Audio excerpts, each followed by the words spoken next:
What's up, everybody? Welcome into episode 90. Wait, hold on a second. Sorry, guys. Hold on. Give me a second. I'm a journalism major. Wasn't good in math or science. Math is hard. So carry the one. You know what it was? I didn't do the problem in the parentheses first. My math was off. It's episode 100 of the Gridiron Podcast. We've done 100 of these podcasts that cover, well, our two loves exclusively, combining all the grid of Formula One and all the iron of American football. And I have to specify that it is red-blooded American because we do have some international listeners. So, I have to specify. Welcome to episode 100 of the Gridiron Podcast. Katie kind of stole my thunder in the in the waiting room because I was about to say I need a drop here. We did it, Joe. But Katie already said that in the break room. Oh, well, I said it here. I am Sean Barie. If you are new here, welcome. We talk about Formula One and football. It's weird. It's odd. I know, but that's just who we are. Joining me, as always, along this foray into two sports that never take an off day, that being the NFL and Formula One. We have our resident NFL.com talent writer, the bald behemoth holding down the fort in the land. It is Nick Shook. And then, of course, we have holding down the fort in the true north, strong and free. She'll stand on guard for thee, our Canadian queen, Katie Caldwell. Friends. And we have a guest on episode 100 of the Gridiron Podcast, the great, the one, the only, Carmen Vitali from Fox Sports Radio joining the pod today. How are we doing, Carmen? Great. I don't know. If I'm Katie, I'm taking a little bit of issue with the whole red-blooded American thing, but don't put that on her. Don't put that evil on her. Thank you for She's saying Canadian. that, Carmen. She's saved from this. Okay. It sounded wrong coming out of my mouth, granted, but I was just trying to hit on the stereotype of it all. I'm going to be honest with you, Carmen. He does that once a show where he says something and then it's like, he's like, hello. He's like, oh, yeah, us in America. And she's like, North America. Hello. Like, I did do that one time. I was like, hey, us, yeah, the World Cup's coming to America. And she's like, it's coming to Canada, too. I'm like, all right, first round action. Calm down. Unfortunately, America has made everything else everyone else's problem. Everyone else's problem, yeah. So you're all American, whether you want to be or not. Oh, at least I get the all-American issues up here. Carmen, we are so happy you are back. As I did say in the waiting room, not just friend of the show, best friend of the show, because is this your fourth time with us? I think so. I honestly lost count. So we got to get her like the crown on for best friend of the show. Yeah, like they do for SNL. We got to get you like the smoker's jacket when you come on 5 times. Yeah, with the 5 on the patch. Yeah, exactly. Except I'm not like, wasn't it who was it that would like he rode in on a horse, and was it Ryan Gosling, and he thought he had been on 5 times and they were like, you've only been on 4. And that's so embarrassing. Didn't get the smoker's jacket. I would totally do something like that. We've got a lot to get into on episode 100 of the Gridiron Podcast because we are just coming off the NFL draft in my hometown of Pittsburgh, PA. We'll get into that. We'll break that all down. That's why Carmen is here, basically. We're talking winners. We're talking losers. Who had a good draft? Who had a bad draft? We'll break that all down. And then, I mean, it's been a while since we potted, guys, because quite honestly, Nick was busy getting prepared for the NFL draft to cover it for NFL.com. Formula One wasn't racing for reasons that Formula One has just why do I take the blame here? What the hell? I wasn't putting any of the blame on you. What are you talking about? Well, honestly, Nick was just too busy. It's just his fault. Well, no, I was saying we were giving you a wide berth because you were preparing to cover the NFL draft. I do love a wide berth.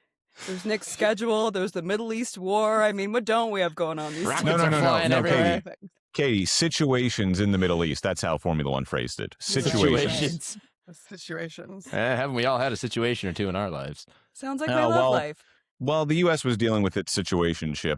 Formula One was not racing, but they will be back this week in Miami. So let's talk about the NFL. Soil. Great timing. Whether they should be or not. They're back on American soil. Is Miami really American? It's no, Floridian. I always say that Miami is not actually the U.S. No. Like Miami is some combination of like Latin America and Europe. If you've ever been there, you know exactly what I'm talking about. It's not. Right. It's not the U.S. I definitely feel Miami. We love it for that. Right. I do feel like I'm getting charged American prices though anytime I'm walking around Brickell, which is also a problem. But yeah, you're right. It's different More down than there. American prices. Yeah, I was gonna say Very more. expensive. Definitely more. More. Definitely more. Let's get into the NFL draft here, though. By the way, I know if you were listening to the last couple of pods, we promised a fun and wacky podcast to celebrate the 100th episode of the Gridiron Podcast. Because we've never done anything in a conventional way, we are going to do that wacky, wild, and crazy episode next week for episode 101. Because there was simply too much to talk about with the draft and the Miami Grand Prix. I caught myself, Katie. I caught myself. Wow. Caught it. Oh. You know what it was? I had to do a radio promo yesterday, and I had to say the Sancio Grand Prix at the Indianapolis Motor Speedway. And so, yes, Grand Prix is fresh in my mind. We'll talk about the Miami Grand Prix coming up. And then next week, we will have a wacky, wild, weird podcast to celebrate our centennial podcast. That doesn't mean things won't get weird on this podcast, because they normally do. But we were going to do what? A mailbag, Katie, right? Yes. So I will Awesome. be putting that on our socials maybe this week. Yeah. Perfect. Stay And tuned. that's a perfect opportunity to plug our socials. Katie, where can you find us on social media? Oh, Jesus Christ. You'd think I'd be prepared for this every time. On Instagram, you can find us at the Gridiron Pod, and at TikTok, the.gridiron.podcast. And Perfect. Sean, where can they email us? You can email us because we're doing a mailbag, so please email us. And if you have any ideas that you want to see in the episode, the 100th episode celebratory episode 101, that's what we're officially calling it. Maybe got to go through the group first. Presented by Farmers Insurance. Right. You can email us at the Gridiron Podcast 3. That's the Gridiron Podcast number 3 altogether. Damn those other two. You'll catch on, Carmen. At gmail.com. Don't actually spell out damn those other two. It's just the Gridiron Podcast 3 at gmail.com. And without further ado, let's talk about the NFL draft. Boy, what a draft that was, right? How about it, Nick? God damn it. I knew this was going to happen. Picks were made. Fans gathered. Entertainment was had on the stage in Pittsburgh, Sean's hometown. And we came out with some winners and losers. And we're just going to jump right to it because that's what Katie put in the doc. And I am following the leader here. Well, okay. First of all, Can I just say, as a Yinzer, seeing that draft, I was hoping this part would happen. I wanted to set him up for it, and I was like, you know what? Let's just blow right through it. So go ahead, Sean. Dude, that was so cool to like be sitting on my couch watching this for all 3 days. It was like a love letter to the city of Pittsburgh. It was wonderful. I'm so happy people showed out because every one of my friends, my family, any Yinzer you talk to on the street, like, I'm not going down or draft there. You kidding me? Rat 28's going to be bumpy and fill potholes, and I'm not going down or traffic's going to be insane. Guess what? They were all lying. Everybody went to the draft. And it was cool. 805,000. Yeah, and then some. 805,000 people. Like 320,000 people showed up, and there's only 308 or 309,000 people in Pittsburgh. Like, yeah, greater than the population of Pittsburgh you showed mean up to for tell the me first that draft. people came from Harrisburg and Philadelphia and all those other towns in between those cities to go watch I'll do you people one better, Nick. I think people drove in from Ohio even. Oh, stunning. I've never done that before. Ohio. Not even Maybe once even have I all done the that. way. Maybe even all the way from West Virginia. Wow. It was cool, though. It was also cool to see, like, once the Nice. draft, what do they call the arena or whatever, like the pen was where they put all the fans was filled up. They just opened up Acrisure Stadium and they're like, come on in, sit in the stands, sit on the field, whatever. We'll put the draft on the Jumbotron. It was cool. It was really cool to see all that. So kudos to the NFL. Words I don't normally say often, but I mean, yeah. Pittsburgh showed out and showed letter up. to Pittsburgh from Brett Michaels and Wiz Khalifa, in fact. Yes, Sung by yes. Brett Michaels and Wiz Khalifa. Quite a combo, together. let me tell you. And Pat McAfee and Bill Cowher, and just the list went on and on and on. The only combo Kraft- stronger than Brett Kraft Michaels and and Bill, by Wiz the way. Khalifa is French fries on a Permane sandwich. Hell yeah. Okay, by the way, that was the one thing that did kind of annoy me. It's you had the over like doxing of like Permanis. It's like, did you know they put fries on their sandwich? Yes. Okay. Everybody, my boss was even texting me because he had to record his podcast and he was like, it's Permantes, right? No. Permantes. And I had to record. I'm like, dude, it's Permanis. He's like, oh, there's no T. I'm like, there's kind of a T. There is a You T. think- It's a soft T. you think about saying the T, but then you back out halfway through saying the T, Permanis. Yeah. Oh, Permane brothers. Don't even say the brothers. Bros? No, just Permanes. Permanes. It's like how And- Americans say Toronto instead of Toronto. Toronto. Ew, I don't say Yeah. Toronto. Some. Not Toronto. all Toronto. Americans. Oh, okay. It's And And not I- like an all American. Midwesterners. Yeah. And I include Western PA in the Midwest for Yeah, the most part. thank you. Like we all know how to say Toronto because that's how we pronounce everything. Toronto, right? But I think like West Coast elites and Southerners at Toronto. Toronto. Tell us more about different. What's the term that we're looking for? Different dialects. Dialects, accents. Yeah. Boom. nailed it. I'm not a really great example of it. I can't turn on a Chicago accent the way that Sean can turn on a Yinzer accent because my dad is from the East Coast. My dad's from Philly. So as much as I can surmise, my parents canceled each other out and now I just don't really have an accent. And it's really kind of annoying. And Perfect. That's I wish what Perfect for your happens when career. you work. When you Yeah, work I in mean, with media work- long enough, you kind of lose it a little bit. Yeah. Yeah, I think between that and because my mother has a crazy Chicago accent, like it's really funny to hear her speak. And then when my dad goes back east, his comes out because he kind of lost it being here in Chicago too. But like he'll start to say orange and water and all of that. John kind of this stuff. and John that. Yous and You guys this going and down to the other. War get some hoogies.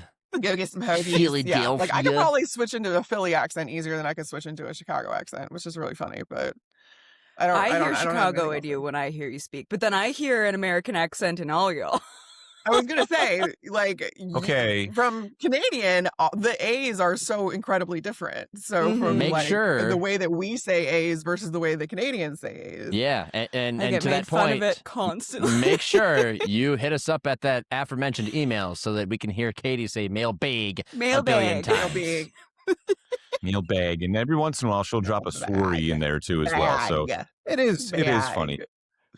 Bag. That's enough talking about just my love of Pittsburgh for the draft. It was cool to see. It was really cool to see just how many terrible towels were there, the fans, everything. It was cool to see that fans were traveling in. And the show that they got was pretty decent as well, even though this was, I mean, I'm going to be honest, this was probably one of the more forgettable draft classes in a long time. If like we're being honest, the show, the spectacle was awesome.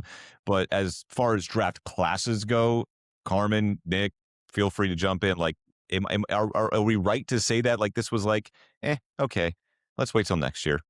I don't like say like the highlight of the draft and going into it, this was true. Like it wasn't at the sexy, flashy positions. It's along the trenches. We had 16 tight ends go on the first 2 days or Yeah. whatever it was. Like nobody wants to talk about those positions. They want quarterbacks. And there was some wide receiver drama. There was some running back. We had a running back go top 3, which Nick and I actually both agreed on in the mocks. I only did a 5-pick mock because we were What pressed the for hell is time on the that? radio show. I know. We Pick just the mocked the first first 5 5. picks. Hey, don't hate because I didn't have to do a mock draft this year. I was more than happy to not have to do one this year. Do you know how Carmen, how they're usually like the draft really starts at pick 4 or whatever? For Carmen, it was Yeah. the draft ends after pick 5.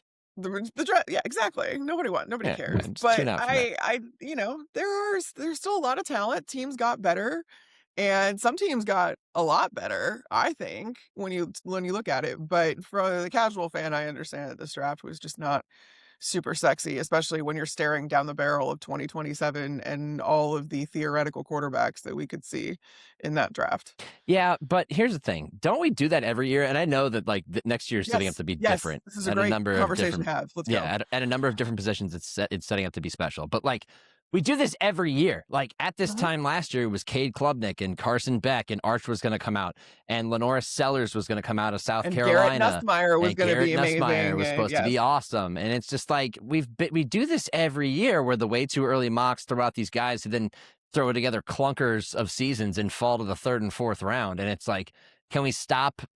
I don't know if it's like hype building, but placing such projections like next year's the year. Just wait till next year.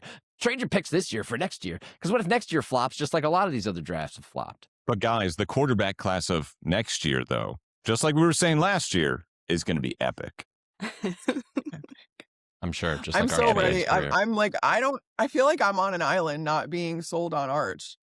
No, you're Because not. I'm just like, No, I know that you're not. he You like shouldn't went through be. his shit this year and this, that, the other, but I'm like, he's so far from a guarantee for me where we're basing I'm actually glad to have seen teams like in a weird way, the Rams and even the Steelers to a degree of not waiting until next year to be like, all right, we need backup plans right now, or we want to start developing a guy right now. The Ty Simpson pick was very interesting to me. I still don't know where I land on it being right or not.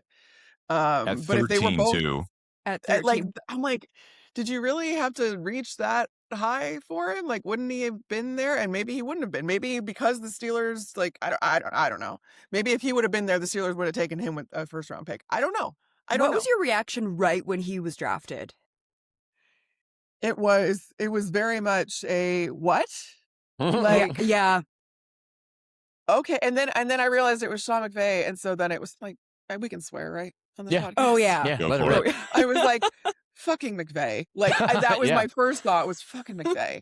And then like the stuff came out about like Les Snead being really good friends with Yeah. his dad and like, you know, kind of consulting on whether he should have come out. And I'm like, was this a favor? Like, listen, And the there are vibe of favors Sean done- McVay in the presser, like Right. there were And I some was like, vibes did there. Les Snead just go rogue? And like, was this a favor? But I mean, Les Snead and Sean McVay have been a lockstep for way too long. And I understand Sean McVay not wanting to like overly celebrate, given that Matthew Stafford is still his quarterback and he wants Matthew Stafford to still be his quarterback. But the whole thing, I don't know, man. I'm like, hey, did you really need to pick from this draft to do it? But maybe they believe in Ty Simpson that much, and only time will tell, because if anybody can pull something like this off, I guess it's McVay, and they don't really care about draft picks anyway. So We've seen F that. them Yeah. picks. yeah, you're right. F and picks. That's been their motto for a long time. I feel like it's one of two schools of thought here. You can avoid pissing off Matthew Stafford and go get a weapon and, you know, please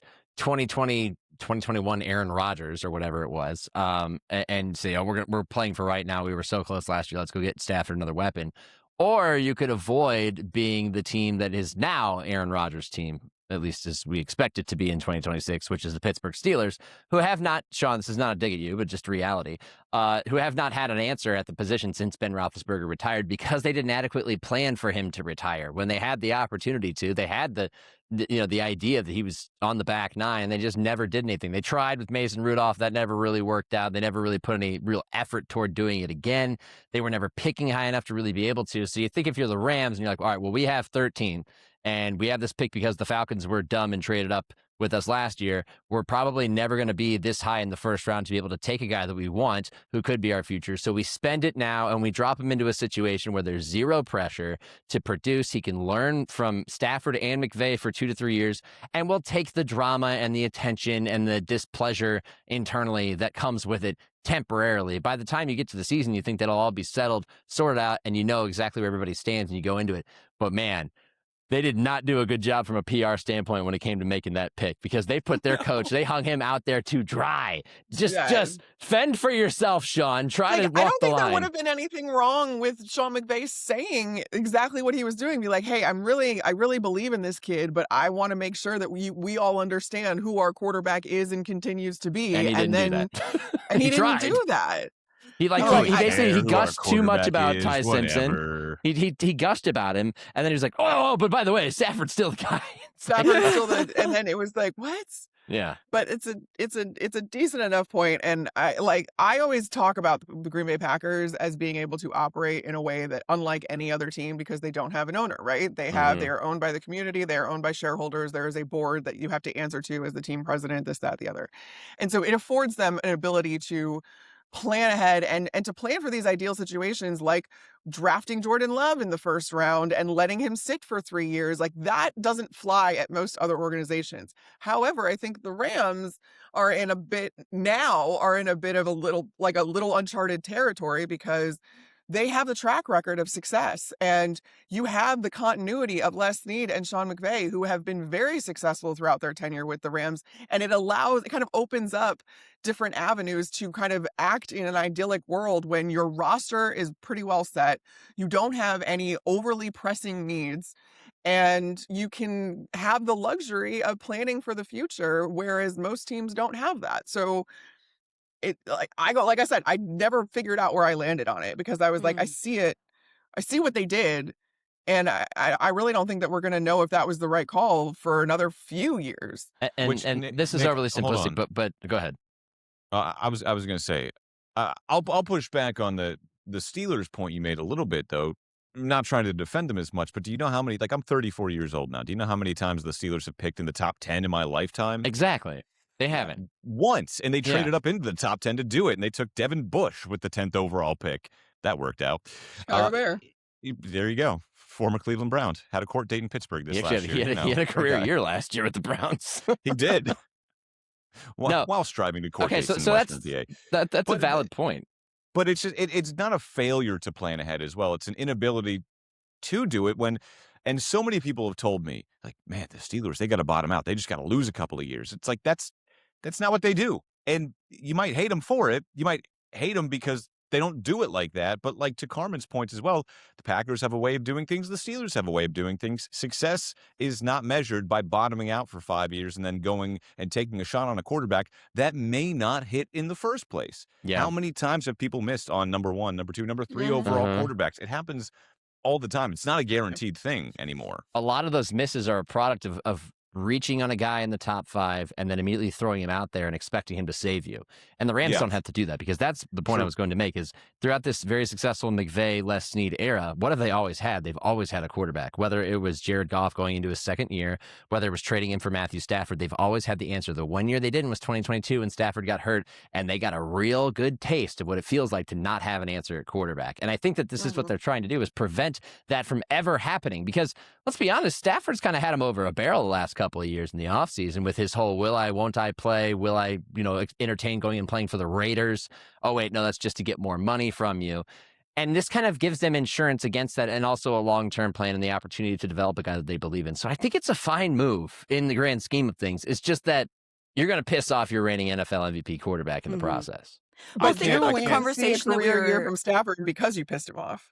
Yeah, that's true. I like that. I just think about the conversation we were having heading into the season last year, where everybody was so worried about his health, where it's like, are we even going to be seeing a lot of Matthew Stafford this season? And then how many weeks did it take before he was firmly in the MVP conversation? And how quickly that changed from the conversation in training camp to what actually came about on the field. It's crazy how that back injury went from being a problem to nothing. Right? Exactly.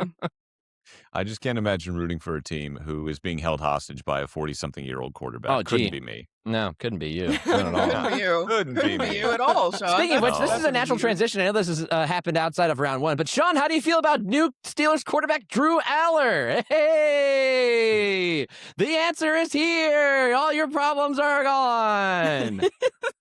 If you would have told me heading into this last college football season that Drew Aller was going to be the quarterback of the Pittsburgh Steelers, I would have been ecstatic. I would have been over the moon. We found our quarterback. And then the first 6 games of the 2025 college football season happened, and I'm thinking, there's something wrong there. And by the way, the post-draft analysis of all of this was, Aller's coming off an injury, and the consistency wasn't quite there.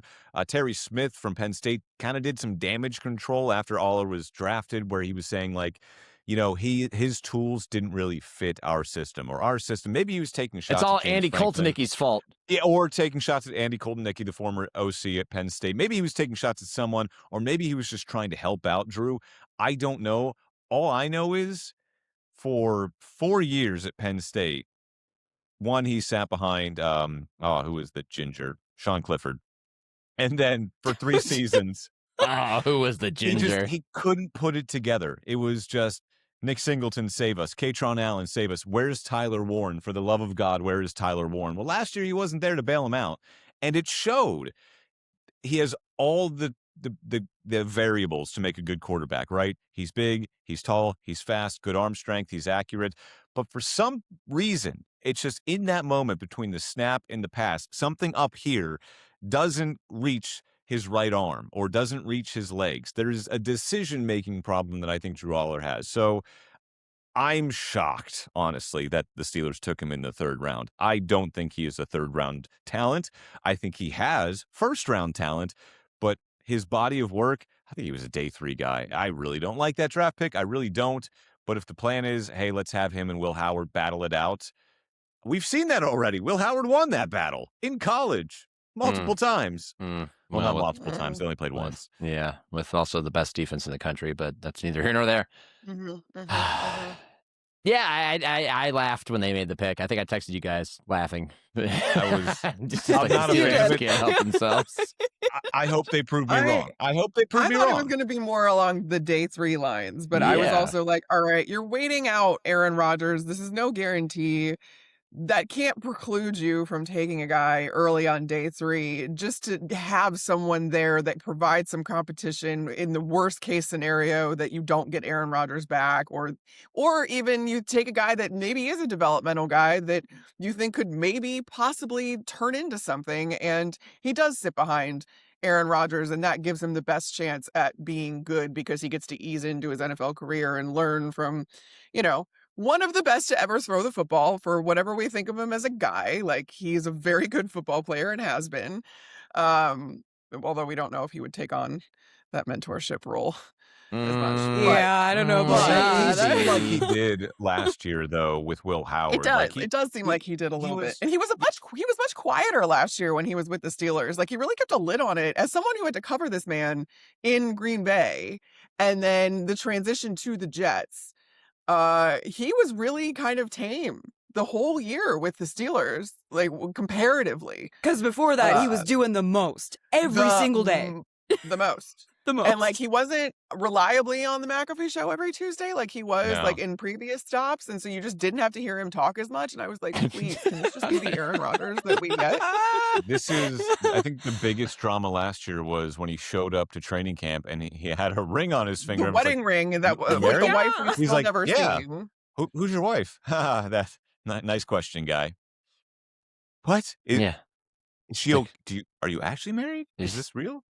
I still don't know. Like, I saw this coming a mile away where I'm like, you were never going to have a resolution about this guy prior to the draft. And so if you wanted to take a shot, you wanted to take a stab. Now, was the third round a little rich for Drew Aller? Yeah, sure. Yes. But I also kind of thought, like, I actually talked about it on my radio show where I was like, I could see them go out early day 3 and go get a Drew Aller, go get Garrett Nussmeier, go get a guy like that where you're like, all right, worst comes to worst, we have someone serviceable that could potentially go in there. The Steelers aren't built around their quarterback anyway. So, like, just as long as you've got a body in there and you've got some competition, great.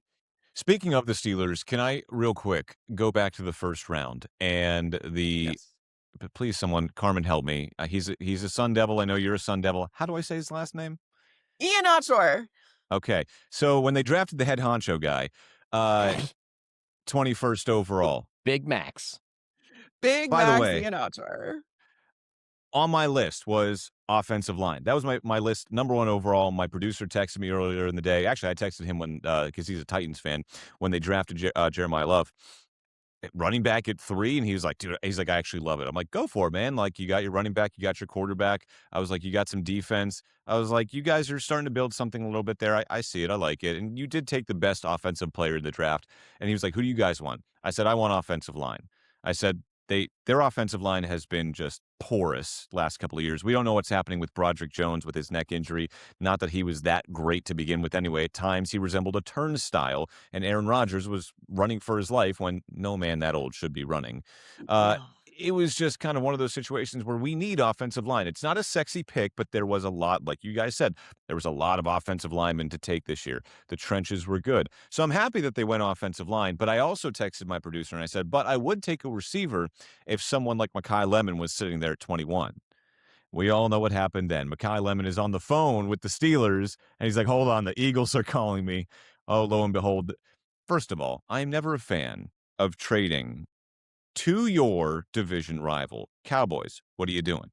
Huh? What are you doing? Or I know they're not division rivals. That has become more and more common because the Lions and the Vikings have been doing that for the last few years, and like the Packers, there's been a lot of intra NFC North trades over the last couple of years, which is real. I think that people are just like, it doesn't really matter at the end of the day. But I'm with you where I'm like, bring some hate back. Yeah, like I don't think the Ravens and Steelers would ever do that. I don't care if Tomlin and Harbaugh are gone. I don't think that's going to happen anytime soon. Wouldn't do it. Or But even, other I know teams they're have not done it. division rivals, but the Chiefs and Bills, they might not be division rivals, but they are AFC rivals, and we know they are going to be in the playoffs, probably playing each other. Why would you make a trade in the draft to allow the Chiefs to go get Xavier Worthy? What are you doing, Buffalo? But anyway, I digress. So many people, Nick, you even commented on this day of the draft. You texted us that so many people in Pittsburgh were just losing their minds that the Steelers got pipped from Mekhi Lemon and the Eagles went and got him. And how could the Cowboys? And it's a bad look. God, I didn't care. I really didn't care, honestly.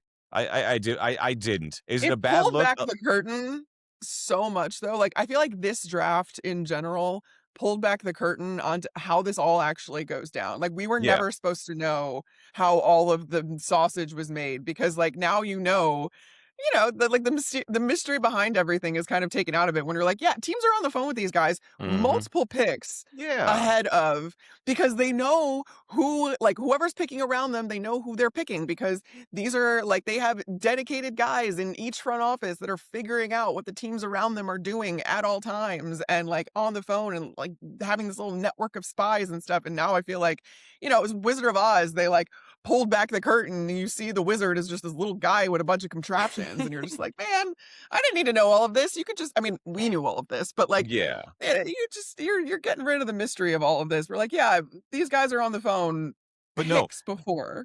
Carmen, people in Pittsburgh were ready to like have Omar Khan's head, because how could he lose out on Mekhi Lemon and then just take an offensive lineman? He panicked and did it. I'm like, guys, like, he took a pretty good offensive lineman who gave up 0 sacks all season long, went toe-to-toe with the guy drafted number 2 overall.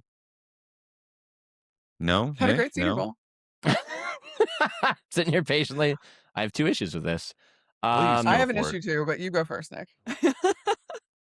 You already have a right tackle in Troy Fautanu. You don't need another right tackle. Now, if you're not never played anything other, that has never played anything other than right tackle. Like, this is a problem. Are you going to move Fautanu to left tackle? What's the future of Broderick Jones? I don't like the fit. I love Iheanacho. I wanted him to go to Cleveland because they needed a right tackle, and I thought he would be there around that pick, which he was. A few picks before the Browns came up, he got him at 21 with the Steelers. And that's an issue for me. It feels like a pick that they made because they realized that they got scooped on Mekhi Lemon, and they looked at their board and they went, okay, the next guy down, Max Iheanacho. Let's just take him. And I felt that's what a draft board is for, though. Yes, but it felt like a scramble, and I felt like they scrambled and chased the next 2 rounds. Going and getting Jeremy Bernard in the 2nd round just to fulfill the Steelers fans' needs for a receiver, the bloodlust, the desire, the hunger for a receiver. They're like, here, we'll go get this guy from Alabama. Are you happy now? And I felt like that was I actually do like him. I thought that was a good pick. Actually. I know, but it just felt like this entire draft, because they got. I don't even know what the term would be for that. I was just saying scoop, but like pipped. I guess sure, we'll go with that.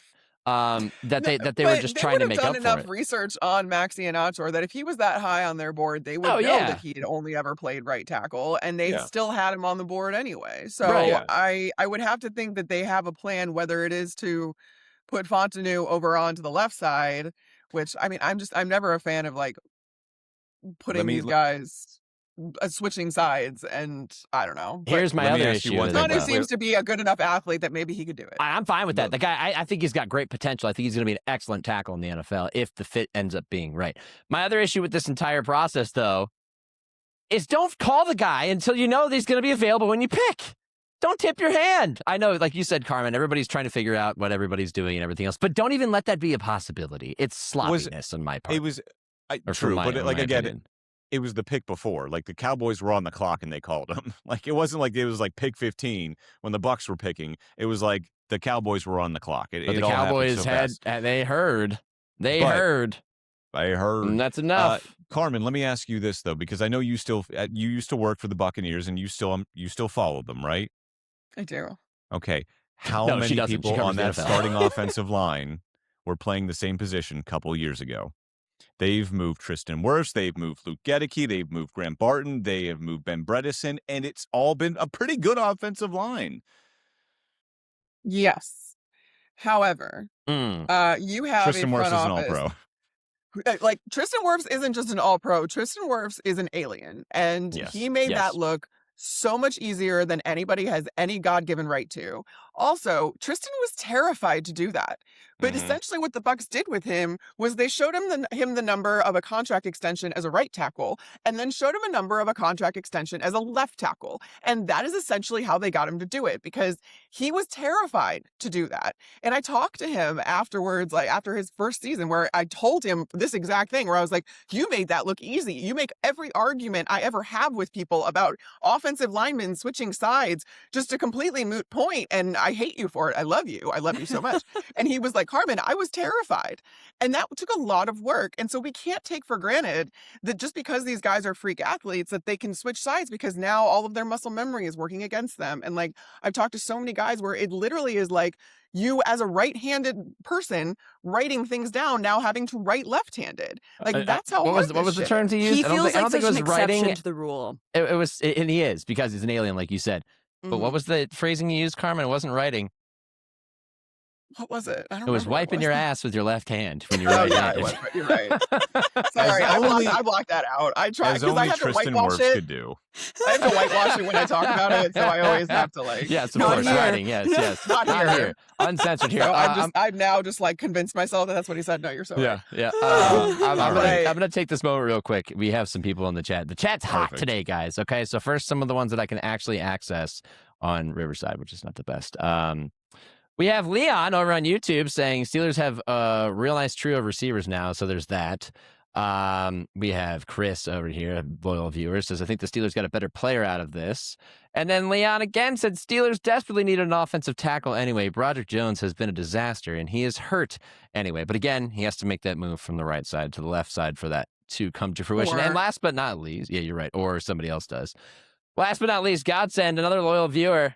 Shout out to Godsend. This is one that I can't surface in here because this thing kind of sucks. So, Carmen, you'll appreciate this. He said, huge guest, let's go. And then he said, Carmen and Dave are such an NFL power couple. They are. When I tell you, I honestly have not, I didn't have a lot of draft focus coverage this year, so I wasn't super focused, like laser focused, at least not as in years past. Like this was the first year I wasn't in an NFL building for the draft in probably 6 or 7 years. But just the conversations that we have over while we're cooking dinner or whatever, like has essentially was my prep for the draft, because if you know Dave, like he does the show with Dane Brugler once a week called Building the Beast. He's been doing it all season long. He is just a wealth of draft knowledge. So the conversations in our household are so centered around the draft that like that was all the prep I really needed, because I was like, well, I know what's going on now, like just because of the fact that I live with a legitimate draftnik. So romance is not dead, people. It's not dead. Shout out to him though, because he's the only reason I can talk about the draft this year. And covering the NFL, it's like coal mining. You can't wipe it off when you come home. No, you can't. Sean, we should probably get to... What a Pittsburgh thing to say, Sean. It is. Thank you. We got. You guys know what a Pittsburgh potty is, right? No. Did they not cover this in the draft? You don't know what all right, just Not history just class guess. either. Please guess, all three of you, what a Pittsburgh potty is. I'd rather not. Dropping a legally deuce have in to? a cave? I don't know. So in Pittsburgh, there were toilets, just open toilets in your basement, like in the corners of your basement. In the basement. Yeah. Because Okay. coming home from the mills, you'd be so covered in dirt and stuff. You know, the homemaker, the wife or whoever didn't want you to go upstairs, dirty everything up. So you get changed and shower and do your business downstairs. That's a Midwestern toilet. Like that, I've never heard it called a Pittsburgh potty, but it's just a Midwestern toilet. Like that, like people had that in their basement. It's like in their laundry room. There's just a random toilet in the corner. Just a random toilet. It's Pittsburgh potty. Yeah, that's what we call it growing up. All right, anyway, let's go to winners and losers so Carmen can get out of here, because she has spent enough of her Thursday evening with us here on the Gridiron Podcast. Let's go around the room. Carmen, by all means, chivalry is not dead. Your winners and your losers. Winners or losers. You don't have to get both. Whatever. I will go with the winner for sure. And I'm not just saying this because A, we just talked about them, and B, Sean, you're in Tampa, but I really do think that the Buccaneers had a plan and they executed that plan, and I love to see it. Like, I love when teams have a type, and I think that the really fun thing about the draft in general is that when it's over, you see it tells you so much if you're reading between the lines what teams think of themselves, what their priorities are, where they think they're at, and you can get that from their draft classes. And the Bucks, to their credit, were like, hey, we cannot be this bad on defense with a head coach like Todd Bowles. And that just cannot happen. So what did they do? They went out and they got the kind of guys that are all business, that are absolute football obsessed, just hardworking mother effing dogs. And that's what they got. And across the board, they just got these guys that are all business. They beefed up, obviously with the Ruben Bain pick. I mean, I can't tell you how excited. I talked to multiple people in that building right after they made that pick, and they were all just in disbelief that Ruben Bain had fell that far. And I ended up getting a quote that I ended up putting out into the social media world, because one of the people inside the buildings was like, hey, he's not about that cute shit. And it was because he did not look in the mirror on his way out. I did not bring that up to the person I talked to within the building that was in that war room. He was like, I've never seen a player skip that mirror. As long as the mirror has been a thing, I've never seen a player skip that mirror and skip his photo op. And he's like, it's a really small thing, but it's a really telling thing. And he's not about that cute shit. And I was like, you're so right. Like, it is telling. It's absolutely telling as to who that man is. So I loved their draft top to bottom. I think the Bucks got a ton better. I think that this is going to be a really solid team because they have the foundation, and that defensive line between Kalijah Kancey, Vita Vea, and now with Ruben Bain, like, it is just horrendous. Like, good luck to any offensive line in the NFC South. It's horrendous in the best way. So if, and I think the other thing I really liked about Ruben Bain too is that he, in the same vein of not being with the cute shit, he's a really good run defender, and he can really clean up against the run. And that is something that is so important in this defense. And it's something that's fallen a little bit by the wayside, where it starts with stopping the run. This defense doesn't work unless they can stop the run. And that's where they've fallen in the last couple of years. His arm length. I don't want to hear it. I don't care. No, because here's the thing. For all the concerns about his arm length, we're overlooking his tape, which is like naturally instinctive, does the right thing, fits well, sets the edge against the run, which is like exactly what Carmen's talking about here. And then you have the production as a pass rusher. I also couldn't believe that he was still there at 15. I thought it was one of the biggest home runs hit in the entire draft. Agreed. I was ecstatic about it, honestly, and as was everyone else, obviously. And I do think, like, some of the more, like, the free agency pickups they had, like, I know he's getting older, but, like, Alex Anzalone, as someone who covered him in Detroit, like, he's an extraordinarily intelligent player. And so, like, what he lacks in some explosiveness, he makes up for with his anticipation and just how well he sees the field. And having him in the middle of that defense, I think, is going to pay dividends now that you no longer have a guy like Levante David in the middle there to kind of direct traffic and do all of that kind of stuff. So I love their secondary, and I've loved their secondary for a while, but like you have like Antoine Winfield Jr. being at the center of all of it. And then I love Tyke Smith. Dude, and I really think that he's special, and he can be special with a complementary defense. Like when all three levels of this defense are working, I really love what they did in this draft. And I just think that they're so much better for it. And like, they're set on offense from everything that I can tell. I don't know. I really believe in them, but I mean, I'm not going to pretend like there's not a little bit of bias that goes into this, because like I still love them very, very much. And a lot of the coaches, I won't say all of them, but like a lot of the coaches that were there when I was there are still there. So I'm rooting for them on a human level because I know them, I know their families. I'm still like very good friends with so many of them that I want them to do well. But I also believe in and have believed in that front office. And Jason Light drafts extremely well. He always has. So this is something that I think this draft class is going to pay dividends for them. And like I said, I'd be really scared if I was an offensive line in the NFC South. Show us the ring. Show us the ring. Where's the ring? All right. Well, yeah. I'm wired in, but hold on. Yeah. I thought you were referring to engagement ring, Nick. No, I'm like, let's see it. Those are a dime a dozen. I mean, yeah, she's getting married soon, but no. Everyone's got one of them, whatever. No, we okay, gotta see the one ring. of us is excited about that Building ring too, okay? Oh, by the way, Katie thought we were talking about the engagement ring. Like, Oh, look at it shiny. Oh, it moves. Oh. It moves? Yeah, like it's spinning. Unbelievable. Got our little Jason of Beverly Hills box. And you thought we were talking about an engagement ring. Who cares about an engagement ring these days? Right. Damn it, doesn't. Right, How about you get a guys. Super Bowl ring? Come on. That's amazing. Yeah. So You got a and loser, I Carmen? got my little my game worn Jensen jersey. Very good friend of mine. That he gave me. Actually, he threw it at my face. At one point. Appropriate. And that's framed. We got cute little. Well, there's Dave's Emmy back there. So Dave's Cowboys helmet too. You know, and from his Cowboys time. helmet's Yeah. signed by a bunch of people. It's signed by like Power a bunch couple of people is he worked with in some of the right. teams. Oh my god. Speaking of which, good time to surface this as well. Chris says, Dave is the best, by the way. And then you'll love this, Carmen. Though I missed when his closet was exclusively plaid shirts. We've worked on that. I knew it was a team effort. You can tell The you team can tell he's about to be a married man because the closet has changed. Yeah, Yes, there's been a yes. glow up. We actually were talking about like we're going overseas to get married and we're going on our honeymoon right afterwards.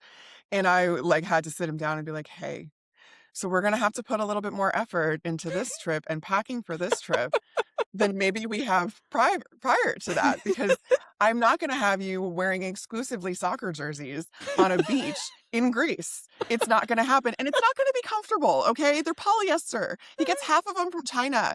Like, it's not going to be comfy. So I need some linen in your life. That's And so, appropriate sure over enough, there, though. That is very No, appropriate. no, to just no. wear soccer I'm side jerseys with over Carmen. there. Linen. listen, do you know I have been curating my wardrobe for like 3 months at this point? This man has to match my vibe. I'm not going stepping out there at a beach club on Mykonos and being like, yeah, he's wearing a soccer jersey. She has a capsule wardrobe going, people. Come on. Not even. It's gonna be. I'm overpacking so incredibly. There's silks. There's whatever. There's a lot involved. There's bright colors. There's whites. There's whatever. And I'm like, all right, you're gonna need some linen. So he, bless his heart, he did go to Abercrombie and got himself fitted. All right, Dave. With some, like Way to go, button-ups, Dave. short sleeve, linen shorts, that kind of deal. Is Abercrombie no longer like exclusively for like teenagers? Did they Where make a have switch? you been, Sean, you gotta watch the documentary.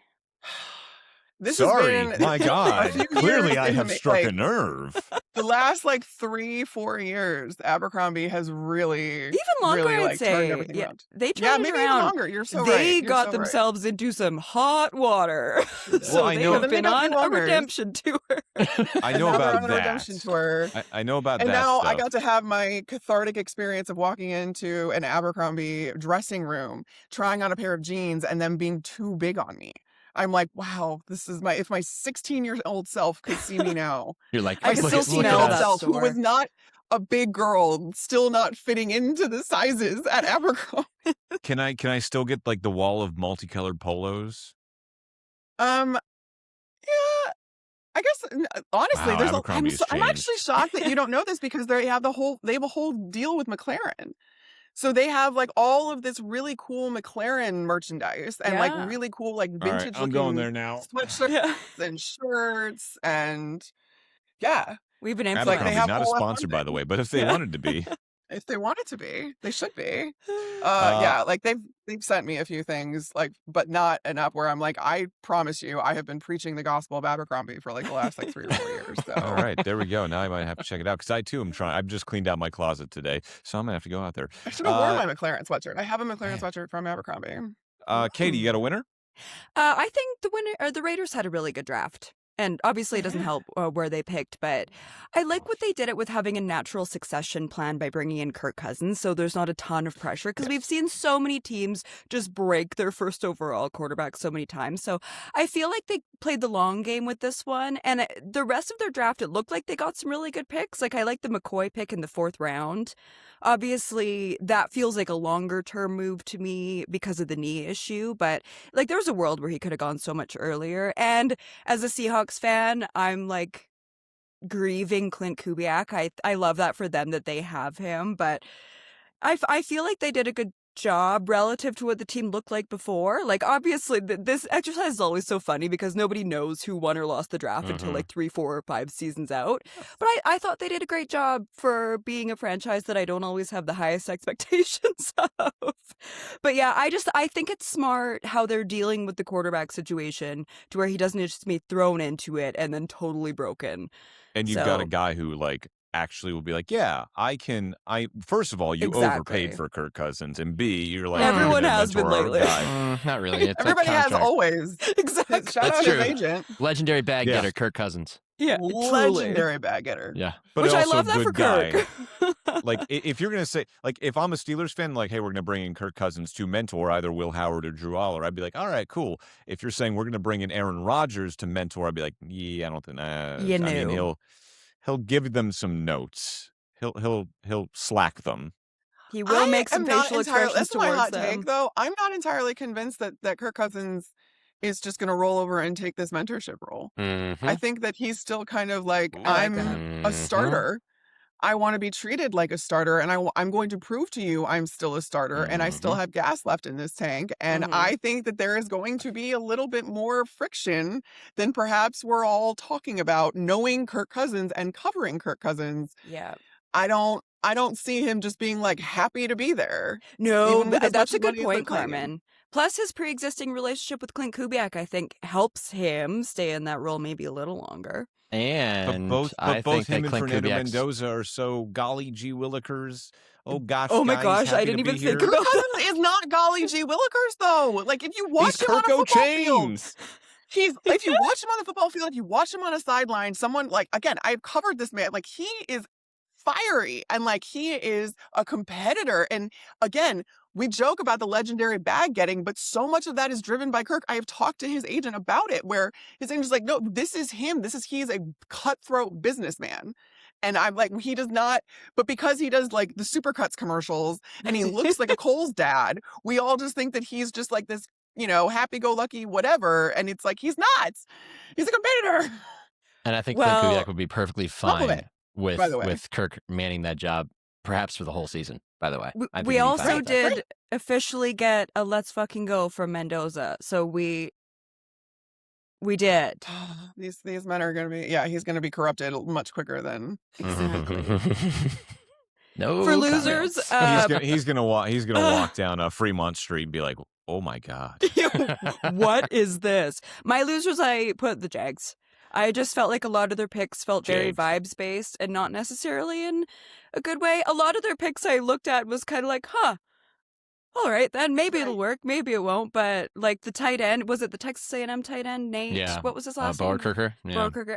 I felt like that was a good pick, but it felt a little soon for me. I'm not an expert at the draft, but that was my kind of takeaway from it. A blocking tight end at 56, pretty early. Yeah. And isn't he like 25? In a draft where that many tight ends went, apparently you probably needed to go that early because there were like 16 of them that went in the first 3 rounds. Yeah. And out of the order we all thought they would go in too. Like, there was throw a dart at the board blind. Trust me, like Sam Roush coming to Chicago, everybody was very up in arms about that. But I was like, if Ben Johnson has earned anything, it is the right to choose his tight end and for us to trust him. So please, I trust him with my life. But I trust him. Yeah. Nick, you got a winner and a loser? Yeah, I'm gonna keep this brief because we've had Carmen for far too long already, and I would like to let her go. It's never long enough. Yeah, I know. I wish it was forever. The winner would be the Browns. I know this sounds biased, but I just think that they did a great job of navigating from 6 to 9 on that trade, still getting the tackle that they wanted. Getting 2 very different receivers in Casey Concepcion and Denzel Boston, and then trading back up into the second round to get Emmanuel McNeil-Warren, a guy that a lot of us thought would go in the teens or the 20s of the first round and was still there. I don't think that you could do much better with your first 4 picks than Andrew Barie did. They get Austin Barber and a swing tackle, and I really like Parker Brailsford, one of my favorite centers of the combine. Good depth center, probably going to be your future starting center, especially if Elton Jenkins can't stay healthy. You need insurance against that because he's had injury issues in his time in Green Bay. So I like their draft class, and they also threw another quarterback into the mix so they could move on from Dylan Gabriel when they drafted Taylon Green, who's, somebody who has a cannon for an arm, has no idea where it's going, but he's a hell of an athlete. So good job for them. And then the loser, very quickly, comment if you will. I would put the Packers in there because they didn't add any offensive guys of note. Like this is an offense that said goodbye to a couple of players this offseason. One of them being Dontavian Wicks in deal with the Eagles. They added a center. I mean, Elton Jenkins left, and he wasn't the only offensive lineman that left as well. And it just felt like they kind of just picked from whatever was available. They didn't, pick in the first round. Cisse from South Carolina, I think at 52 was the right spot for that, but the rest of this class does not inspire a lot of excitement in me right now. So you got to trust Matt LaFleur and the front office and everything else, but as of now on paper, when we really don't know what the hell we're talking about, I thought it was one of those drafts that was forgettable at best. I agree, felt that Nick. way about the Niners too. I thought the Browns had a really good draft. Like I got to give them their flowers. I liked the KC Concepcion pick there late in the first, and which, by the way, I didn't know that the C in KC is Concepcion. That's like a nickname. So his name is literally like Concepcion. Yeah, K Concepcion. Nice. It's like what the hell? So anyway, no, I thought the Browns had a good draft. My winners, easy for me to say because I cover the team, but I'm going to agree with Carmen. The Buccaneers. Who would have thought that Reuben Bain Jr. would have been waiting there at 15? A lot of people in Tampa did, because as soon as that report came out that he was driving a car on St. Patrick's Day 2 years ago, 4 years ago, 2 years ago, where someone unfortunately died, you knew he was going to fall a couple of picks. At one point, he was a top 5 to top 10 draft pick. He fell to 15, and Jason Light was right there to scoop him up.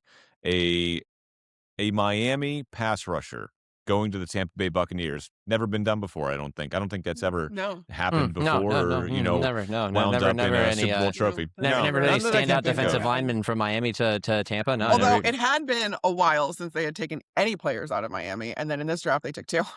So it had been since.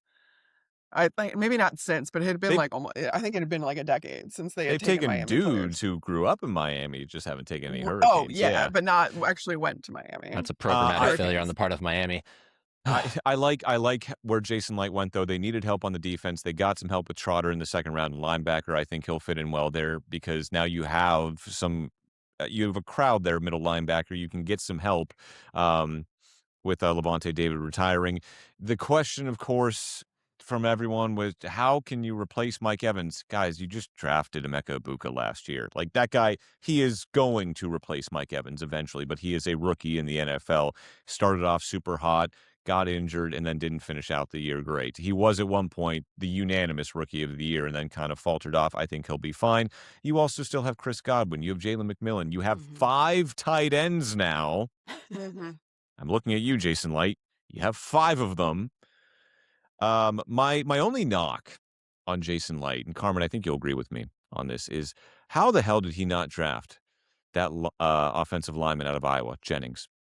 How did a red-headed, mulleted man not make his way to the Tampa Bay Buccaneers? Jason Light loves big burly gingers. It's like they still have Cody Mock. Yeah. You can't have 2 gingers. Like, 2 gingers is too many gingers. You can only have one. There can only be one. Cokeefed. They already have 2 gingers. On the offensive line. So 3 is definitely too many. Line, you can only have 2. You can only have 1 ginger on the offensive line. You can have more gingers than that, but there can never be 2 gingers on the offensive line. That's too much ginger. But I like what the Bucs did. Right, I think they addressed the needs, and they had a good time. My other winner is the Steelers, not for their overall body of work, but because they gave us the best moment of the draft when they took Eli Heidenreich out of Navy in the 7th round of the NFL draft. I thought he was going to go higher than that. I really did. Which, by the way, everyone, again, Steelers fans are oddly pessimistic for a team that's won 6 Super Bowls, because they think that they just drafted Eli Heidenreich because he's a local boy and it's a feel-good story. He's from Navy. I'm like, no. Have you seen him play? Like, I cover USF, so I have to watch the American Conference. The dude can ball. Like, he is going to be a good guy either on special teams, in the slot, at running back. Like, he will find his way onto the field. And he's a willing blocker, and when it comes to pass protection too. He's also a football player. Can I remind you that the Bears just got one of their starting running backs out of the 7th round last year in Kyle Monungai. So it can be done. It has been done. And by the way, someone posted I forget who it was. Someone posted his combine stats next to Christian McCaffrey's. they're freaking identical, like identical. I'm not saying he's going to turn into Christian McCaffrey. That's not what I'm saying this for. But the Steelers did give us a great moment when the local kid from Mount Lebanon High School in his navy dress blues comes out on stage twirling a terrible towel in front of his hometown. I'm related to the Heidenreichs, by the way. I don't know how. This is where this moment has officially jumped the shark. No, but it is weird. I got to text my mom and find out how we're related. But I played baseball, t-ball with his cousins, swam with them and everything. But it is weird. I'm related to the Heidenreichs somehow. Don't know how. But Dan anyway, Brugler super cool. would not shut up about Eli Heidenreich like throughout the entire pre-draft process, and he was very much a believer in this kid. So the fact that he didn't go until the 7th round, I think Steelers. I thought it was a good pick. And then my losers, Katie, I'm going to agree with you. The Jags. I'm not a draft expert. You would pick the Jags. Well, first of all, you know I have a vendetta against their fans. Me and Jags fans are just, we don't mix. We don't mix. And it's not because I dislike them. They dislike me. So if you're going to dislike me, then fine. I'll talk shit about you. I don't care. Whatever.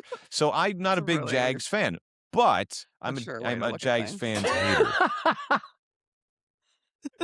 But everything I read about the draft was every pick was a reach. It didn't make sense. What are they doing? They don't have a vision. So for that reason, the Jags. And the Jags fans seem pissed for the whole draft. They weren't happy. Good. No. Understandably so. All right, Carmen, we have kept you far too long. We are going to say goodbye. Thank you so much for giving us so much of your time and being a wonderful friend. Unless you want to talk about regulations. Guys, that was really cool. Even if this wasn't the actual weird episode. No, you make it the celebration though. And we will get your smoker's jacket ready for the 5th time. That's you are a guest on the Gridiron Podcast. Carmen Vitali from Fox Sports Radio, everybody. Bye, guys. Bye, Carmen. Thank you. Bye, friend. Thank you. All right. And then there were 3. And now we're in the triple box. Best friend of the show. Hi, friends. Hi. We haven't got a chance to talk, just the 3 of us here since the chat room. But now would be a perfect time to shift gears. It would also be a perfect time to run the damn ball, Nick, but we don't have time to do that. We're shifting gears because Formula One is back, baby. The Miami Grand Prix coming at you hot and heavy because the 5-week hiatus for the Formula One season is officially over. We are recording on Thursday, and in about 18 hours from now, cars will be on track at the Miami Autodrome, a.k.a. the racetrack that they built around Hard Rock Stadium in Miami Gardens, which is not famously in Miami, Florida. But that's neither here nor there. Where is it? To Miami Gardens. Where's that? I don't know where the gardens of Miami are. It's north of the city. It's inland. Oh, okay. Yeah, it's like a half hour north of the city, right along I-95. The more you know. Yeah, exactly. Anyway, we have kind of a lot to talk about with Formula One, even though we're going on an hour here. But we handled this on the last pod. Over the 5-week break, Formula One and the FIA came together and they decided that they were going to make some technical changes to the cars after A, safety issues from the last race, and B, just a lot of headache and kind of complaints from the drivers. So we're not going to get into the details here. We did that the last pod. But basically, they're making it easier for cars to go flat out in qualifying because that was a big gripe from drivers and the fans. They couldn't go flat out in qualifying. They were coasting. They were downshifting in straights. It was a whole mess. It looked terrible. And then they are going to limit the closing speeds during the race so we don't have an accident like we had last time where Franco Colapinto and Ollie Behrman, almost collided right into one another until Ollie Behrman moved out of the way, wound up hurting his knee in a crash anyway because he was trying to avoid Franco Colapinto because those closing speeds were a 90-kilometer difference. It's not a good idea when you're turning a blind corner going 90 kilometers faster than someone else. And I think that's like 54 miles per hour for those of you on the Imperial system. Great work, Nick Shook. Was he close? Yeah, he was quite close. Sweet. Because 60 is 100. All right, there we go. Sweet. The more you know. Yeah. All right. So there's some rule changes coming to Miami. The cars will be a little bit different in the way they operate. It's probably not going to be that noticeable because today, the media pen day for the drivers, Max Verstappen compared the regulation changes to a tickle.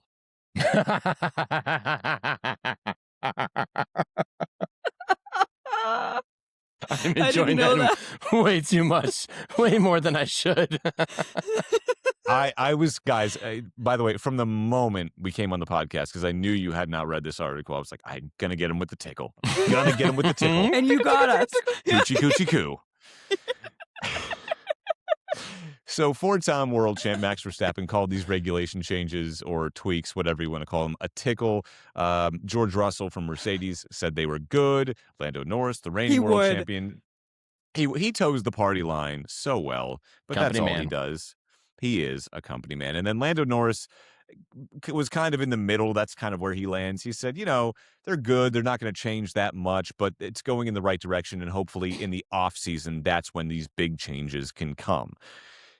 There were never going to be monumental changes this season, even though the product has been, for the most part, pretty terrible and unwatchable. They can't just change the cars like that. They spent 2 years developing these things. They can't just 3 races in going, okay, new cars, change, poof. It wasn't going to happen. So there will be changes in Miami. I'm interested to see if we will be able to notice them. Me too. Watching the race. I think that's, if I can notice the changes, I'll be happier as a race fan in general. I don't think it's going to produce the changes that we expect. I think it's going to be minimal, a little bit more than a tickle. Probably won't affect the order of the strength of teams. I think we're still going to see Mercedes, Ferrari, maybe McLaren makes a push, and then everybody else. Let me ask you this to both of you then. If we see, and we're watching, by the way, I love when races are in North America because I hate it. Why? I don't want a 4 p.m. Eastern race. Give me the morning. I don't want a 2 a.m. Eastern race. I like a good 9 a.m. Eastern race. You know what the best is? A good midnight race.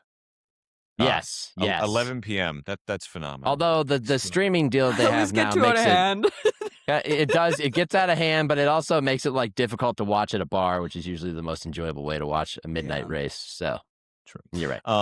So let me ask you this. If these changes come and we can see cars pushing flat out and qualifying looks more like it did since we became fans 6 years ago, will you be a little bit happier then? Yeah. I'd be happy with any improvements at this point.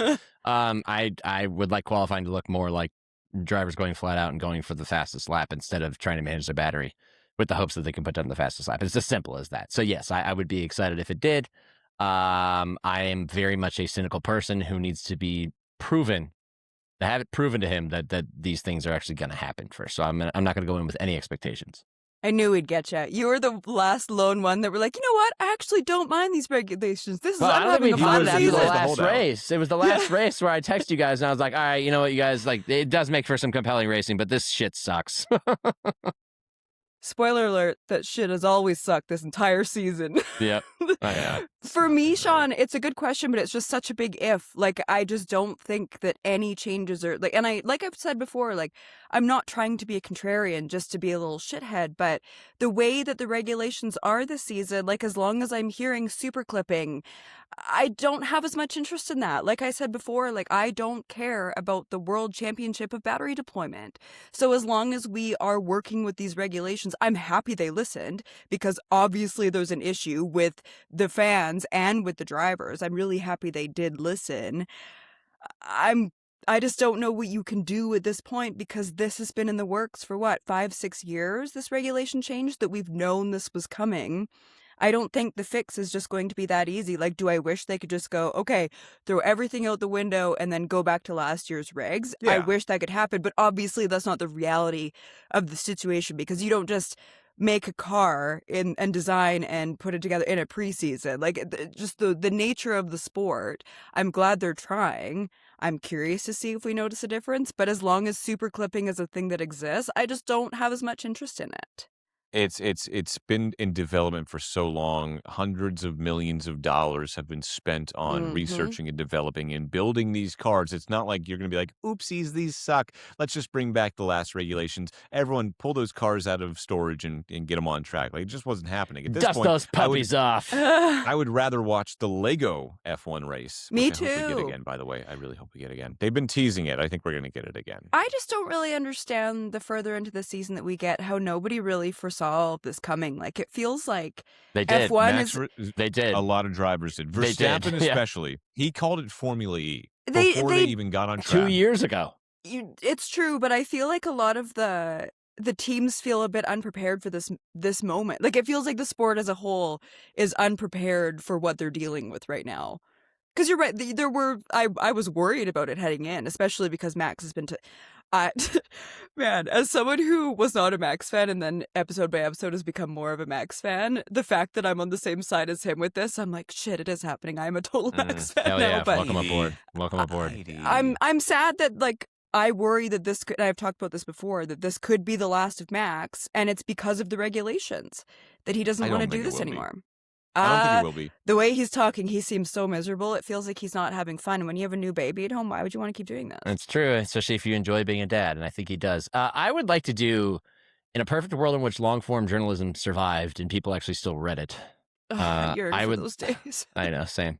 R.I.P. Grantland, among many great long-form sites that have gone the way of history. I would love to do a long-form investigative piece into, like, how teams handle reg changes, how they handle transitions from one year to the next, and like see who's making the decisions and what the chain of command is and how they end up so far apart on certain things. Like, I would love to get deep inside these organizations and just like understand from being around it so much and talking to so many people exactly where the fractures are that cause, these teams to fall behind and then also cause, teams like Mercedes to be so far ahead. We got to get Not to Pablo to quote- find out about this. Yes, Pablo, please find out. Not to quote our journalism professor, Carl Eidsvog from Kent State University, but Nick, what questions are you asking? Speaking of regulation changes, by the way, I did see an article today that in 2031, so, just around the corner, those regulation changes will go back to V8 cars, aka the screaming pitch of F1, and will significantly reduce the not the reliability. What's the reliance? Yeah, the reliance on battery power. They are instead going to shift more towards completely sustainable fuel, which is what they should have done the whole freaking time. I mean, my God. Yeah. That's how they're going to reduce their carbon footprint. We've been talking about ethanol for 25 freaking years at this point. Like, rather than introduce more electricity into the car, they're going to still burn fossil fuels, but they're going to be sustainable. There we go. And great timing. There's definitely no energy crisis we're heading into. I'm sure we'll still be around by 2031. Totally. Everything will be fine. This will be atop our list of concerns. Things are only getting better. So it would naturally just... So much winning. I wasn't going to say it because I'm trying to be the optimist here, but if you guys are going to drag me down like that. I will do that, and I will do it again. You chose the wrong co-host to not drag you down. Okay, first of all, Nick, you chose me, and then you also chose Katie, who basically got Shanghai into this podcast 4 years ago, and now we're 100 podcasts in. Look, man, I like to bring people together and have a party together, okay? Doesn't mean that I have to be the optimist at the party. Perfect. But I'm looking forward to those rule changes where it gets back to basically 100% racing, and I think they should have done that from the start. Sticking with Miami, however, another article today, McLaren has said they are bringing basically an entirely new car to Miami. Excellent. That's exciting. It's also a big risk. It is. I was thinking the same thing, and someone pointed out in the comments of the article I was reading, the last two times McLaren have, quote unquote, brought an entirely new car, it sucked. Yeah, big risk. So it is. But at this point in the season, it's still so early. You had 5 weeks to work on your car because unlike the summer break where you're not allowed to work on your car or touch it or do anything, you're allowed to, they had 5 weeks to just tinker and tool and get back in the lab and the sim. It wasn't a vacation for a lot of people. So maybe it works. I mean, as the McLaren fan of me, I hope it works, but it could be a big swing and a miss because I feel like the last time out, McLaren were taking steps forward. Best of luck to your team, and I hope that it all works out. But that actually leads me to a greater point that I was thinking about today on the Stairmaster, which is that... Oh, glutes day, huh? No, I do the Stairmaster every day. The 5-week gap has kind of taken F1 out of the consciousness in the sports world, but also at a kind of good time for it. I think that was the best thing for them with the... And yes, Katie, you're picking up what I'm putting down here. I think that like the scarcity that it produced will actually increase demand, and it'll be good for them in the long run. And they should maybe consider this when they build out these massive schedules from year to year. Because Thoughts? Australia offered to host 2 races. Formula One said no. Silverstone offered to host 2 races, which we love Silverstone. We love Silverstone. We don't love it for 2 races unless they do a reverse track layout in one of them. Oh, I would take 2 That'd races be of so sweet. Silverstone. Yeah. I'd rather have double Silverstone than just a non-race weekend, though. Yeah. I've missed Formula One, and I'm excited. I am excited that the first race back is Miami. That'll be fun because I don't have anything to do Sunday afternoon, so I will be watching. So you're saying I should get on a plane tomorrow and we'll go across the state? Buddy, if you do that, I will call out sick on Sunday. I'm just kidding. Right now. I want to, but I can't. It's too late. Oh, I would if it wasn't in that country. I'm not going to name which one, but... Customs, not Florida? Yeah. I love my country of Florida. Yeah. It is its own country. Let's Half do of it. the state is not in the United States. Yeah, let's do race predictions for the Miami Grand Prix. This would be the fifth annual Miami Grand Prix. 5. Nick and I were at the first one. $5 foot long. All right, anyway. Doesn't exist anymore. And because Katie. it is in Miami, it's actually pronounced Grand Prix, Sean. No, stop it. Don't even put that in my lexicon. Who will win? I don't have to. It is firmly in your lexicon. Embedded, some might say. It really is. That stupid Grand Prix show that I had to do for my station where I had to say Grand Prix over and over and over again because I was self-conscious because last year I said Grand Prix and everyone made fun of me for it. It is my favorite, one of my favorite running bits of the pod. And then you've started correcting yourself every single time. Grand Prix. What's funny is that we've learned that you can peer pressure Sean into doing things. Mm-hmm. Oh, that was evident from the start. By the way, I say Grand Prix like anytime I'm out in the wild. It's just when I'm on this podcast and I'm thinking about my words and trying to choose them clearly, for some reason the long A comes out. I'm just like, why? It's Grand Prix. You know it's Grand Prix. See, that's why I don't think about my words. I just say them, Sean. It works wonders.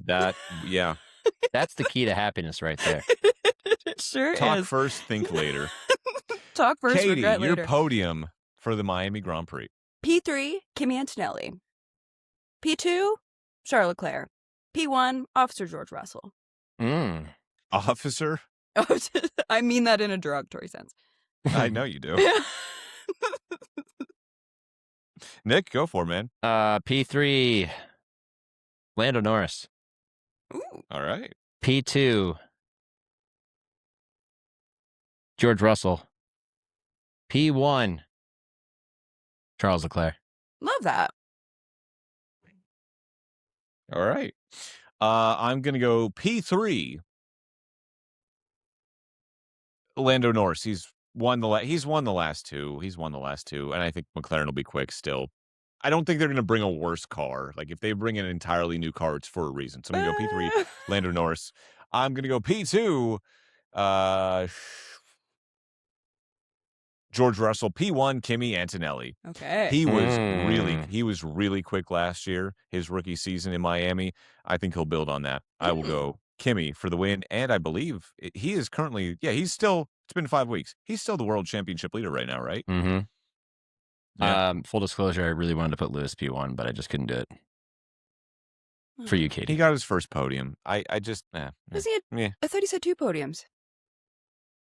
This season, it's so I keep forgetting that it's is so this still early. The 2026 season? What year is it? What year is this? I keep forgetting that it's still so early in the F1 season because I'm like, this season's been such a fucking It's the longest slog bye week already. ever. And it just like, it feels like we've been talking about these shit-ass regulations for so long now. Yeah. Like, free us. It's like a football season, preseason shows up, and I'm all fired up for it for like a half of football and week one of preseason because I'm like, yeah, fuck yeah, fresh tape. And then I'm like, that's preseason free football. At last. Ooh, and I God will tell our almighty, we are listeners, free at I have a last. good news, bad news situation. I will be taking approximately a month off from the Gridiron podcast. I am leaving to go to Europe on March 19th. It's March. You mean May? I mean May. Time is a flat circle. Holy shit! Yeah, She figured out time travel, guys. And then I realized, I'm like, oh shit, I booked my flight. So I'm like, let me look up to see if there's any races around the time I'm there. So I'm flying into Lisbon and out of Barcelona, and Say it right. The Barcelona. So the Grand Prix happens to be there while I'm there, which I was like, oh my god, this is great. I'm gonna get to go. And then I looked at hotel prices. I'm like, oh my god. In a different world, I would have been really excited. And I feel like I should go, probably quali the Saturday, Sunday. So I'm thinking I'm going to go. I'm definitely not as excited as I would have been last year, but I'm trying to convince myself, you love F1, you love the sport, even if the regulations are ass, it's okay, you'll have a good time. Because I've never been to a race. You got to have the experience. You got to go. Katie, if I may just offer you some advice, do it. Just do it, man. I You'll know, make more and I money probably later. will, but You'll make more money Do it. later. Yep. Do it. I know. Do It's it. honestly, I would have been so excited, but I just feel so about this season, like I talked about on the last episode. No. but Put those sorries on the shelf. I know. So I think I will be able to get us a bit of content from the Spanish Grand Prix. We expect updates from Miss Nick. Katie Caldwell. Can we crowdfund my Grand Prix From tickets? Barcelona. Good. I mean, hey, if you want to donate to Katie's ticket fund, the Gridiron Hit her up. Podcast 3. That's the Gridiron Podcast 3. At Damn those other two gmail.com. and those ticket prices. At gmail.com. gmail.com. We'll put her Venmo in there or her PayPal or whatever she has. Nick, let me ask you. We've been to one race. It was the same race. It was Miami back in 2021. Was that a good race? No, but it was fun as hell. It's a great time. Best day of my life, man. Honestly, Best freaking day of my life. the support races before and the Porsche race were also awesome. Like, it was just an amazing day. I'd do it again in a heartbeat. Absolutely. I love We that. spent way too much on Heinekens and Yeah, we got to on last like chicken 6 tenders. free because it was my birthday. And the old lady That's at the true. stand was like, Your I'll pour you 30th. a free one. Yeah, it was my 30th I that think day. how many? I think I drank like 12 Heinekens, and I was fine because I was didn't- sweating them all out. I didn't so take fast. a single bathroom trip until we left. And we were Exactly. there for 9 No, hours. And I Katie, drank if the you whole ever time. if you ever wondered like how hot Florida gets, like that's how hot. Like we were drinking nothing but beer the entire time, and we did not have to go to the bathroom because we were just sweating it Yeah. out. Never I even have were all unfortunately fine? been to Florida before. I mean, I've been to Well, Florida. No, The too late. It's already the cat's already out of bed. unfortunately Yep, it's already out there. slipped in I also fortunate and unfortunate. It's fortunate and it's unfortunate because I can't go. It's such a beautiful state. Like the things I see down here are so beautiful. It's like wow. There's And then you see the nowhere else, but people then- and you're like, ah, And then you meet one Florida man. we really are ruining yeah. the planet. Ah. But I will also say, Nick and I were fine. We made it out alive. Our buddy Chris, not so much. He died doing what he loved. He did. Almost did. He almost did. He did. He threw up into his. He Merch bought bag. a T-shirt. He brought it. Yeah, he threw up into his merch bag. On He the took his bus. stuff out of his merch bag, but threw up into the merch bag. Very on the bus that was quietly. taking bus. Yeah, super quietly. And some random dude was sitting next to him, just like what? I'm like, he's fine. He just had too much to drink. Then we got a mountain chicken tenders at the Hard Rock Seminole Casino. He got And a the rest little is too history. involved at Mountain. the Grand Prix. A literal mountain of chicken tenders. All right, this has been episode 90. No, it's been episode 100 of the Gridiron Podcast. Thank you, everyone who has made this possible, especially Nick and Katie. We don't do this for money. We don't get paid a dime. This is literally just our Thursday nights or our Tuesday nights or our Wednesday afternoons. So if anyone wants to sponsor us, there is availability as well. It would be That's cool. where I was going with It that. would be cool to We not have do to pay this- for this out of our pockets. We do this out of love, but we have a blast doing it. It is literally just 3 friends shooting the shit about football and Formula One. We love doing it. We want to continue to do it. It's been 4 years in the making that we've gotten to 100 episodes, but it has been a labor of love. But for episode 101, you better be ready because we're about to frickin' rage. I will be drinking throughout the entire episode, more than I usually do. Should be This is going to be a weird podcast, and we are going to have some fun. We're going to do a mailbag. Maybe I should try to drink a whole 12-pack on the pod. I've got 2 bottles of Eagle Rare up there that I got for my birthday. Like, don't tempt me. Don't challenge me to the drinking competition, let me tell you. That'd be fun. Anyways, what we're saying, you might want to tune in. That's like a tease, folks. That's a tease. This is going to be a fun episode. Next week, we're coming at you for episode 101 to celebrate our 100th episode of the Gridiron Podcast. As always, you can email us at thegridironpodcast3. That's the Gridiron Podcast 3. Damn those other 2. Don't actually spell out damn those other 2 at gmail.com. Let us know what you would like to see from us in the 100th episode. We'll read out your emails. We'll have some fun. As always, you can also hit us up on Instagram at GridironPod. We're on IG at GridironPod, and then on TikTok at the.gridiron.podcast. For Nick Shook, for Katie Caldwell, and for Carmen Vitali, joining us for the 4th time on this podcast. Soon to join the 5-timer club. We love you. This has been episode 100 of the Gridiron Podcast. We'll be back next week for the super wild, super weird, super wacky 101 episode of the 100th celebratory Gridiron Podcast. Exactly. Good night, everybody. And as always, live life in the fast lane. Good night, Canada. Wacky, wild. Wumbo. I Wumbo, you Wumbo, he, she, me. You had it set to Wumbo. Wumbology, the study of Wumbo. It's the study of Wumbology.